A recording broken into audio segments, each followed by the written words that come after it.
1993లో ఒక 2 సినిమాలు, 1994లో ఒక 3 సినిమాలు. 5 సినిమాలొచ్చాయి. ఈ 5 సినిమాలు కూడా సూపర్ డూపర్ హిట్‌లు. తెలుగు సినిమా చరిత్రలో ఒక కొత్త డైరెక్టరొచ్చి ఇంత బ్లాక్ బస్టర్ విజయాలు కొట్టిన దర్శకుడు నిజంగా లేరు అప్పటి వరకు. ఎవరితను ఇంత గొప్పగా ఇలా దేనికంటే ఎందుకు లేడు అంటున్నానంటే అంతకుముందు దాసనారాయణ గారున్నారు, రాఘవేంద్ర గారున్నారు, ఇంకా సీనియర్స్ మాట్లాడుకుంటే ఇంకా చాలామంది దర్శకులున్నారు. కానీ ఇతనిలో ఉన్న స్పెషాలిటీ ఏంటంటే ఇతను సంగీత దర్శకుడు కూడా. ఆయన చేసే సినిమాలకి ఆయనే సంగీతాన్ని సమకూర్చుకుంటారు. కథని ఆయనే చేసుకుంటారు. ఇక స్క్రీన్ ప్లే, దర్శకత్వం ఇలాగా 4 విభాగాల్లో కూడా నిష్ణాతుడు. అందుకే ఆయన సినిమాలన్నీ కూడా జనం ఎగబడి చూసారు. ప్రేక్షకులు మంత్రముగ్ధులైపోయారు. కారణం ఏందంటే కుటుంబ సమేతంగా సినిమాలు చూసేవాళ్ళు. కుటుంబ సమేతంగా ఎలా చూస్తారు? ఎక్కడ ఏ అశ్లీలత లేకపోతేను, ఏ ద్వంద్వార్థం లేకపోతేను అలాగా ఒక సినిమా చూడటానికి అవకాశం ఉంటది. అలాంటి క్లీన్ సినిమాలని తెలుగు ప్రేక్షకులకు అందించారు. తన హాస్యంతో ఎంతోమంది నటీనటుల్ని అగ్రస్థాయిలోకి తీసుకెళ్లారు. ఇంకా ఆయన సినిమాలో ఉన్నారు అంటే ఆ నటులందరికీ ఎంతో పేరొచ్చేది. ఆ తర్వాత కాలంలో ఆయన సినిమాల్లో చేసిన వారందరికీ చాలా చాలా మంచి పేరొచ్చింది. ఇప్పటి వరకు కూడా ఆ పేరు అలా కొనసాగుతూనే ఉండింది. ఆ నటులందరూ కూడా చాలా పెద్ద నటులైపోయారు. ముఖ్యంగా ఇప్పుడు నేను మాట్లాడుతుంది ఎవరి గురించి, ఏ సినిమాల గురించి అంటే 1993, 94లో విడుదలైన 5 సినిమాలేంటంటే మొదటి సినిమా 'రాజేంద్రుడు గజేంద్రుడు'. ఆ తర్వాత ఇమ్మీడియేట్‌గా 'మాయలోడు.' 2 కూడా 1993లోనే విడుదలైనయి. 2 కూడా బ్లాక్ బస్టర్ విజయాలు సాధించాయి. రెండిట్లో hero none other than comedy king Rajendra Prasad గారు. ఇక నేను చెప్పినట్టుగానే ఆ దర్శకుడు ఎవరు అంటే ఎస్వి కృష్ణారెడ్డి గారు. ఆయన ఎక్కడ అశ్లీలత లేకుండా చాలా పాజిటివ్ వైబ్‌తో ప్రేక్షకులందరికీ కూడా ఒక మంచి సినిమాని చూయించాలి. మంచి ఎంటర్‌టైన్‌మెంట్‌ని అందించాలనే ఒకే ఒక ఉద్దేశంతో ఆయన కథలన్నీ కూడా తయారు చేసుకున్నారు. ఇకపోతే ఆయన కథలు ఎందుకు అంత బాగుండేయంటే ఎప్పుడు కూడా రెగ్యులర్‌గా ఒక మొనాటనస్‌గా ఉండేవి కాదు. ఎప్పుడు కూడా ఒక కొత్త రకం ఆలోచనలతోనే ఉండేయి. ముఖ్యంగా మీరు గమనిస్తే గనక 'రాజేంద్రుడు గజేంద్రుడులో' ఒక ఏనుగు ఉంటది.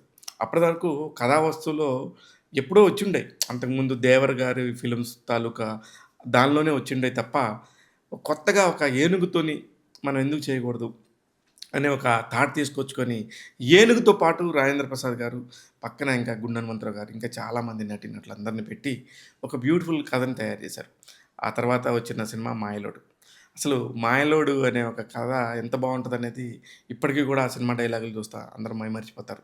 ఇకపోతే తర్వాత వచ్చిన సినిమాలు నంబర్ 1 కృష్ణ గారు అప్పటి వరకు ఒకలాగా అనిపిచ్చి, ఇంక కృష్ణ గారిది రిటైర్మెంట్ టైమ్ అనుకునే టైంలో లేదు లేదు ఆయన ఇంకా చేయగలరు. ఆయనతోని నేను చేస్తానని జెప్పేసి 'నంబర్ 1' అనే ఒక సినిమాతోని మళ్ళీ ప్రేక్షకుల ముందుకు తీసుకొచ్చి ఇది ఆయనతో మామూలు స్టెప్పులేయించలేదు. అందరూ కూడా షాక్ అయిపోయారు. ఏంటి కృష్ణ గారేంటి ఈ స్టెప్పులేంటి? బ్రేక్ డాన్స్‌లేస్తున్నారేంటి? అని జెప్పేసి ప్రతి ఒక్కరు కూడా ఫీల్ అయిన సందర్భం. ఇంగ ఆ తర్వాత వచ్చిన సినిమానే 'యమలీల.' మొత్తం బ్లాక్ బస్టర్. భారతదేశం మొత్తం గూడా ఆ పేరు వినబడిపోయింది. 'అలీ' లాంటి ఒక చిన్న కమెడియన్‌ని తీసుకొని ఒక పెద్ద స్టార్‌ని జేసి ఓవర్‌నైట్ స్టార్. ఒక్క రోజులోనే ఒక్క దెబ్బకి స్టార్ అయిపోయాడు. అదొక ఫ్యాంటసీ ఫిల్మ్.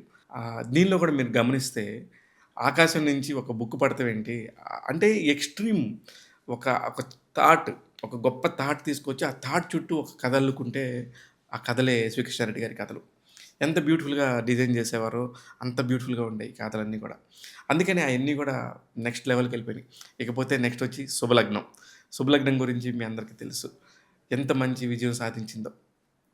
ఇట్లాగా ప్రతి ఒక్క సినిమాకి సంబంధించి కూడా కొత్త కొత్త ఆలోచనలతో వచ్చారు. ఆ తర్వాత ఇమ్మీడియేట్‌గా ఆయన స్టార్‌డమ్ ఇమేజ్‌కి ఎంత కొత్త డైరెక్టర్ వచ్చాడు. చాలా ఫ్రెష్ థాట్స్ ఉన్నాయని జెప్పేసి చాలా పెద్ద హీరోలతో చేద్దాం అనుకునే ప్రయత్నం చేశారు.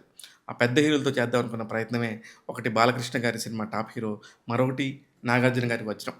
ఆ 2 కూడా ఆశించిన స్థాయిలో విజయం సాధించలేకపోయాయి. అప్పటికి అర్థమైపోయింది. యెస్! మనం ప్రేక్షకులు మెచ్చే సినిమాలు తీయాలి. ప్రేక్షకుల మధ్యలో ఉండే సినిమాలు తీయాలి అని జెప్పేసి మళ్ళీ తను ఒక స్టెప్ అడుగు ముందుకేసుకొని వచ్చారు. ఆ సినిమాలే తర్వాత వచ్చినయి 'ఘటోత్కచుడు' గానియండి, ఆ తర్వాత వచ్చిన 'ఆహ్వానం', 'ఎగిరే పావురమా', 'దీర్ఘ సుమంగళి భామ' ఇలాంటి అనేక సినిమాలతో 'వినోదం' లాంటి సినిమాలు ఇవన్నీ గూడా చాలా మ్యూజికల్‌గా బ్లాక్ బస్టర్‌లు సాధించాయి. ఆ రోజుల్లో 100 రోజులంటే చాలా అవలీలగా కొట్టేసేవారు ఎస్వి కృష్ణారెడ్డి గారు. ఆ తర్వాత చాలా గ్యాప్ వచ్చింది. మొత్తానికి 43 సినిమాలు ఆయన దర్శకత్వంలో వచ్చినాయి. రేపు 2026లో ఆయన ఒక కొత్త సినిమాతో ప్రేక్షకుల ముందుకు రాబోతున్నారు.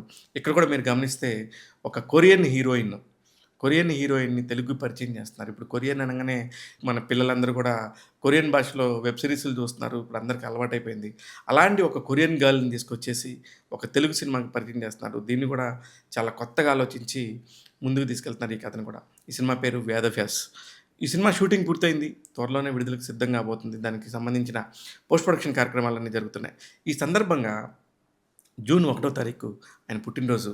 ఆయన పుట్టినరోజుని పురస్కరించుకొని తన 43 సినిమాల ప్రస్థానానికి సంబంధించి ఒక తెలుగు అకాడమీ ఇంటర్నేషనల్ అవార్డు రాబోతుంది. దానికి కారణం ఏంటంటే, ఒక దర్శకుడు 43 సినిమాలు చేస్తే అందులో 38 సినిమాలు సంగీత దర్శకత్వం తానే వహించుకోవటం అనేది ఒక గొప్ప విషయం. ప్రపంచవ్యాప్తంగా ఇలాంటి ఘనత దక్కించుకున్న దర్శకుడు మరెవరూ లేరు. చాలామంది దర్శకులు, సంగీత దర్శకులుగా కూడా ఉన్నారు గానీ 38 సినిమాల్లో చేసినంత వాళ్ళు ఎవరు లేరు. అందుకనే ఈయన్ని Telugu book of world records వారు ప్రత్యేకంగా ఒక ఇంటర్నేషనల్ అవార్డ్‌ని రూపొందించారు. ఆ అవార్డు గూడా తనకి జూన్ 1న అందజేయటం, తన పుట్టినరోజు కానుకగా ఆయన జీవితంలో మరొక కలికితురాయి వచ్చి జాయింట్ అవ్వటం అనేది పెద్ద విషయంగా అనిపించింది. అందుకనే ట్యాగ్ తెలుగు ఇలాంటి గొప్పవారిని ఎప్పటికప్పుడు మనం ముందుకు తీసుకొచ్చి అందరిని గుర్తు చేస్తూ ఉంటుంది. ఈ సందర్భంగా ఆయన తీసుకున్న ఇంటర్నేషనల్ అవార్డుకి ఆయన నిజంగా సార్థకత అండి. ఎందుకంటే అంత గొప్ప మనిషి అన్ని విజయాలు సాధించినా సరే ఇంకా డౌన్ టు ఎర్త్ ఉంటారు. వాళ్ళ గురించి తెలిసిన ఎవరైనా సరే కృష్ణారెడ్డి గారు, అచ్చిరెడ్డి గారు అనగానే ఒకళ్ళని పేరు తలుచుకోగానే ఇంకొకళ్ళు ఆటోమేటిక్‌గా మనందరికీ గుర్తొస్తుంటారు. అంత గొప్ప స్నేహానికి సంబంధించిన స్నేహవారధులు వారు. ఆ స్నేహానికి సంబంధించి కూడా ఇప్పుడు మనం మాట్లాడుకుంటే టాలీవుడ్‌లో ముఖ్యంగా బాపు రమణ గారు, నాగిరెడ్డి చక్రపాణి గారి తర్వాత ఇమ్మీడియేట్‌గా మనకు గుర్తొచ్చే పేరు ఎస్వి కృష్ణారెడ్డి గారు, అచ్చిరెడ్డి గారు. ఇలాగా ఆయన గురించి ఎంతైనా మాట్లాడుకోవచ్చు. వాళ్ళ గురించి ఎంతైనా చెప్పుకోవచ్చు. ఆయన పుట్టినరోజు సందర్భంగా ఎస్వి కృష్ణారెడ్డి గారికి మీ యశస్విలాగా నిండుగా వెలగాలని చెప్పి మనస్ఫూర్తిగా కోరుకుంటుంది ట్యాగ్ తెలుగు సార్. మీరు మరెన్నో పుట్టినరోజులు చేసుకోవాలి. 2026 అంటే దాదాపు 33 సంవత్సరాలు మీ జర్నీని ఇంకా కొనసాగించాలి. ఇంకొక 7 సినిమాలు చేసేసి 50 సినిమాలు దర్శకత్వం వహించిన ఎస్వి కృష్ణారెడ్డి గారి పేరు అలాగా చిరస్థాయిగా చరిత్రలో నిలిచిపోవాలని మనస్ఫూర్తిగా కోరుకుంటూ ట్యాగ్ తెలుగు మీకు జన్మదిన శుభాకాంక్షలు తెలుపుతుంది ఎస్వి కృష్ణారెడ్డి గారు. చూస్తూనే ఉండండి ట్యాగ్ తెలుగు. నేను మీ శివ మల్లాలి.